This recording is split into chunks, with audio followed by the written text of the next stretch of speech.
আসসালামু আলাইকুম বন্ধুরা, আপনারা দেখছেন ইউটিউব চ্যানেল এবং ফেসবুক।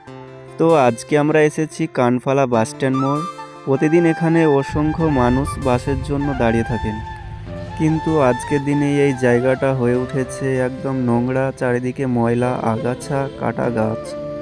তো বন্ধুরা, প্রশ্ন হলো প্রতীক্ষালয়টা কি এভাবে পড়ে থাকবে, নাকি আমরা একটু চেষ্টা করলে কিছু বদলানো সম্ভব?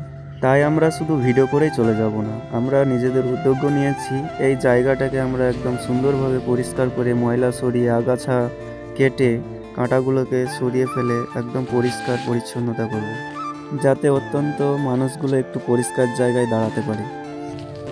দেখতে পাচ্ছেন কতটা নোংরা পড়ে, উপরগুলো সানসেট একদম পুরো নোংরাতে ভর্তি হয়ে গেছে।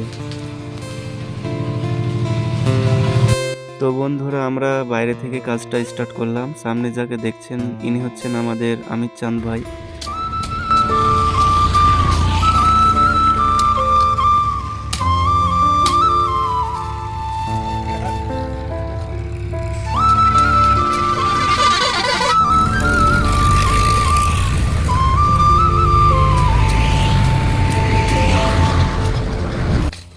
তো দেখতে পাচ্ছেন আমির চাঁদ ভাই সব গাছগুলোকে সুন্দরভাবে পরিষ্কার করে ফেলেছেন, অনেক পরিশ্রম করছেন। দেখেন, এই পরিশ্রমের জন্য অবশ্যই একটা লাইক দিবেন প্লিজ। গাছের ডাল কাটাগুলোকে সাইডে ফেলে দিচ্ছেন, কারণ পায়ে কারো যাতে না ঢোকে। দেখেন কতটা পরিমাণে আবর্জনা এবং ময়লা।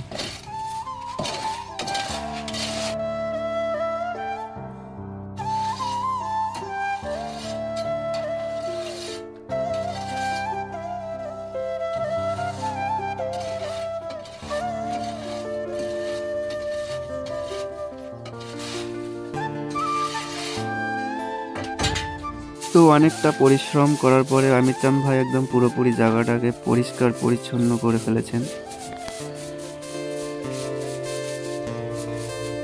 আপনারা দেখলেন এই জায়গাটা অযোগ্য ছিল, আমরা যোগ্য চেষ্টা করলাম। আপনারা তো পুরো ভিডিওটা দেখলেন, ভালো লাগলে একটু হেল্প সাপোর্ট করবেন। চাচা আমাদের এসছে, একটু কিছু বলবে, অ্যাড্রেসটা বলে দিচ্ছি। এটা হচ্ছে কানফালা বাস স্ট্যান্ড, একদম সম্পূর্ণভাবে অযোগ্য ছিল।